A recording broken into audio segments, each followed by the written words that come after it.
What's up guys, NepentheZ here and welcome to another World Cup upgrade video. We are going to be taking on over the next days and weeks all of the brand new prominent upgraded cards in FIFA Ultimate Team World Cup mode, putting them into our super duper team and having a play with them to see how they feel. So today guys, Kante and Luka Modric among 4 upgrades. Poulsen got an upgrade as well, and Hal Dawson.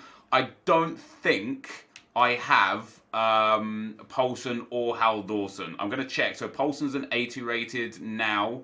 I don't have him, and Hal Dawson also an 80 rated. So sadly I don't have the 2 smaller guys because I actually use them for other upgrades. However, I do have the 2 main upgrades in Kante and Luka Modric, and we're going to pop those into the team. Before we do that guys, if you could drop a thumbs up on the video, it would be very much appreciated. Kante coming in there in CDM, Luka Modric upgraded to a 90. So in terms of Kante's upgrades, what did he get? Well, I've got his base 88 card in front of me. His pace has gone up by 1 from an 81 to an 82. His dribbling has gone up by 2 from an 80 to an 82. That includes 2 agility, 2 balance, 2 ball control, 2 dribbling, 2 reactions, and 2 composure, of course. His shooting has gone up by just the 1.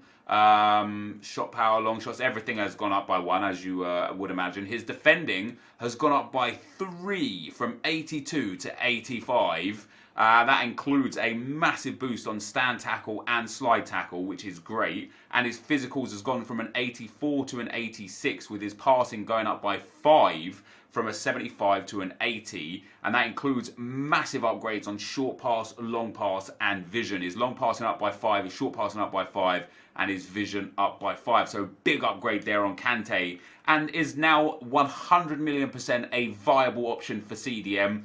In my opinion, the current best CDM was Paulinho, or if you wanted to use Mateus, but Kante is now there. And then Luka Modric, guys, has been upgraded from an 89 to a 90. He has gone up by 1 pace, 2 dribbling, 3 defending, just the 1 physical, sadly, 3 passing, and then the biggest upgrade for him is shooting, with his penalties, of course, going up by 5. His shooting in general has gone up by 5 across the board. And let me tell you, man, with the way his stand tackle and slide tackle are now, this is an incredible, incredible World Cup card. Immaculate passing, immaculate dribbling, great stamina, great defensive capabilities, good long shots, and decent pace. And I'm actually very excited to get him into a game. So let's add a squad fitness card to my team, guys. And what we're going to do is we're going to play 1 live game with this squad, unless we get a super early rage quit, in which case we'll play 2 live games with this squad. We're in the group stages at the start right now. You can see there my record pretty legit, 99, 2, and 5 so far. The World Cup record 79, 2, and 3. And yeah, the team's good, but I'm actually already happy with these upgrades because these are now viable options in the World Cup mode. And look at that, it just takes the place of 2 icons now. So we're down to 6 icons in the squad. What I'm really looking forward to is when the centre-backs and full-backs get massive upgrades, because if you could imagine a better version of Sergio Ramos or a better version of Rafa Varane, instead of using Laurent Blanc and, Bobby Moore or Carlos Puyol, awesome. Boateng upgraded, Hummel's upgraded. These kind of cars will be really, really fun. But the limelight today, guys, is being shone upon Luka Modric and N'Golo Kante. My opponent, with a very nice 188 squad, he's got the upgraded Ronaldo, but no other upgrades in there. Really nice EU squad altogether as well, with Christian Eriksen, Matuidi, Ozil. Really well balanced. He's missing a box-to-box midfielder. He's got a decent like defensive-minded midfielder in Matuidi. But I personally think it's super, super important in FIFA this year to have a defensive midfielder and a box-to-box midfielder. And the great thing about Modric is that because he does have great defensive capabilities, and is he medium? I think he might be medium. Because of those 2 things alone, he has the traits of a box-to-box midfielder. And as Croatia's star man, we might see him get more upgrades. And I'd be interested to really see how the upgrades are going to work as well, because I know we're going to be getting like a team of the week or team of the group stage or something like that on Wednesday, as we get a first interception there from Luka Modric. So yeah, I'm quite excited to. Oh, Ronaldo loses out there. Where is Luka? There he is on the left-hand side. Kante into the Modric. Unlucky there from Luka. I want to test out his long shots, his finesse shots, and just have a feel, have a play around as to how he plays. But yeah, I wonder if like Modric might end up getting like another upgrade just for being an upgraded card right now, you know, just for having a good first game for Croatia. Of course, scored the penalty for them, and a great penalty, but more importantly, it was just a well-marshalled performance from Modric. Here we go with Kante bursting forwards. Interesting that Kante got the nod for France. Griezmann with the penalty and Pogba with, or was it Pogba with the goal and Griezmann with the penalty, or Griezmann with the penalty and Pogba with the goal for France, so I thought EA might have given it to them. I love the fact that they have singled out midfielders for this. Oh, that's a good ball, that is. Oh, and I've missed it. Yeah, I love the fact that they singled out midfielders. Let's give the corner to Modric as well for upgrades, because as we've talked about many times, this game right now is super imbalanced. Like, there's just there's so many incredible, like, creative and attacking players, and a really limited number of good midfielders and defenders. And that's not to say that there aren't some good players, because I personally think Paulinho is as good as anyone in this game. I've absolutely thoroughly enjoyed Paulinho when I played with him. But it's just nice to see EA give a little upgrade to a midfielder when they could quite easily have given it to an attacker. So, you know, you've got to give credit there. Although there's probably some, I suppose Pogba could have got it in that sense, but there's probably some Griezmann fans out there, or Griezmann card holders, that were heavily expecting an Antoine Griezmann card here today, and sadly didn't get it. Now, this guy's backing off me quite a lot here. Ah, could have actually just sprinted there. Could have just sprinted. Let's see. That's a great tackle from Laurent Blanc. My favourite centre-back in the game so far that I've used, guys, is Laurent Blanc. My favourite... Oh, come on. I aimed that into Ronaldinho. My favourite centre-back pairing in general is Blanc and Moore. And would you believe, on my World Cup road to glory, where I don't spend any money or any FIFA points, I have both of them. We achieved both of them from the icon upgrades, which is pretty legit. Here's Modric again, pulling the strings in midfield. That's a great tackle from that guy's Matuidi. This guy's not a bad player either. I'm used to like coming up against absolute shockers in the... oh, that's a good interception from Modric. Absolute shockers in the group stage. So the fact that this guy's actually posing a little bit of a problem is good news, because it means that we're actually we're going to really get to test out Kante's... That's 3 times I passed the ball, and it's just gone nowhere near the aim. We're going to test out Kante's defensive capabilities, which we've done right there. Let's turn this guy around for his Ronaldinho. Get that one tucked inside. We've got Henry through.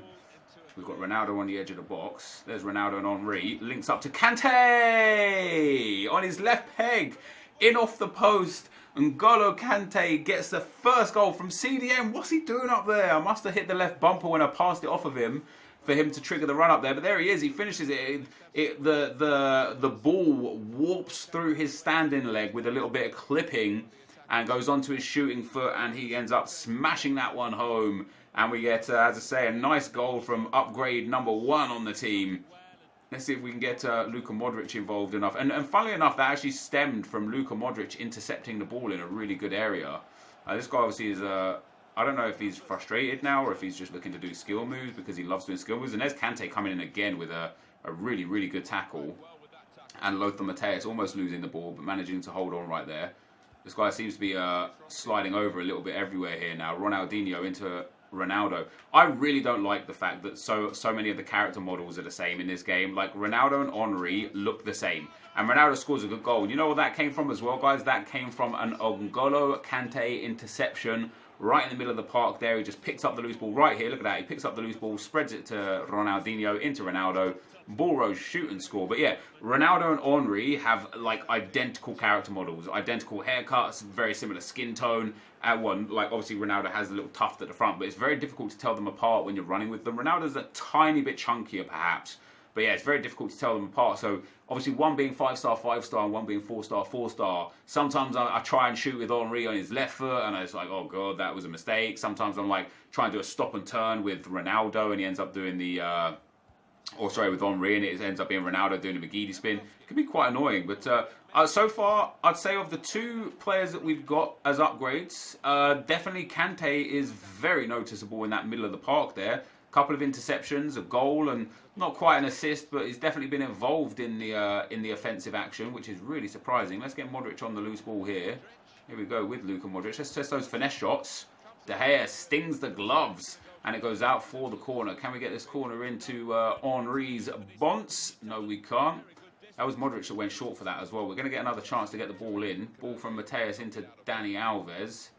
He's got Ronaldinho there. I want to find Luka Modric, though. Go on, Modric. Run forward, lad. Here is Modric. Finesse shot from Modric, and that's weak into the hands of De Gea. Now, Modric has good long shots, but not good shot power. So that's my bad to a degree for not just putting a lot more shot power on that for him right there. Let's see, Kante's running. Look at Kante just chasing back anyway. Not even asking him to, not even tracking him myself. Modric has broken through the attack there. Ronaldinho into Mateus. Ronaldo. Luka Modric. Here is Modric with a banger. Takes a deflection. Ooh. Could have probably run that one in a little bit more. There's Ronaldinho doing some good work in defence. Drops it into Henry. Henry finds Ronaldinho. Ronaldinho finds Jordi Alba. Jordi Alba finds Luka Modric. Luka Modric finds the defender again. Can't get a clean shot away for him. I'm trying to get the ball to him over and over and over just to have a test of his shot, but I can't. I've had 2 clean shots, I suppose. Oh, Luka. Oh, nearly. So very nearly. Here we go again with Ronaldo.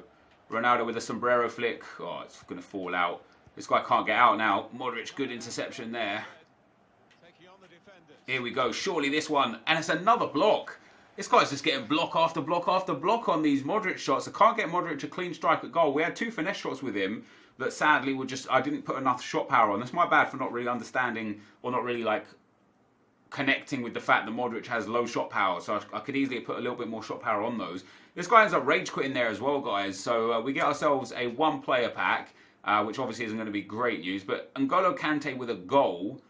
And Modric didn't really do much. 5 shots out of 5 on target for Modric. 3 of them blocked and 2 of them saved. And Kante with 0 shots out of 1 on target, but he scored. Passes, 9 out of 10 for Kante. Only 5 out of 8 for Modric. So as I felt in the game, Kante with 4 out of 4 dribbles. Modric with 7 out of 10. No crosses. Tackles 1 out of 1 and 2 out of 2. And that Modric tackle, the one that he did make, was actually important to the first goal that Kante scored. And Kante's tackle was important to the goal that... who scored my second goal? Was it Ronaldo? It was Ronaldo, wasn't it? Yeah, Ronaldo scored, which is nice. But as I felt in the game, Kante was definitely the more noticeable player on the field there. We end up dominating the game as well. 43 minutes in, that guy decided to quit out of the game. So we're going to go and open our 1-player pack. We'll see how it goes. And I'll see you guys again tomorrow. Same place, same time, for whatever the upgrades are for tomorrow's games. And tomorrow we've got, by way of games, we have got Costa Rica against Serbia. Nothing major there, but we've got Brazil against Switzerland, so we could be seeing a massive Brazil upgrade for someone like Neymar, or someone like Paulinho, or someone like, well, Dani Alves is injured, isn't he? Willian or Hulk with a big upgrade. And there's going to be Germany against Mexico as well. So we could see an upgrade for Werner the Burner, for Thomas Müller, for Mesut Ozil. Lots of very big players tomorrow playing. Hopefully we can see some nice upgrades from those. This, though, guys, is going to be the end of the video for now. If you did enjoy it, be sure to leave a like, rating, comment, and subscribe to my channel if you haven't already. But for now, guys, I'm out. Peace.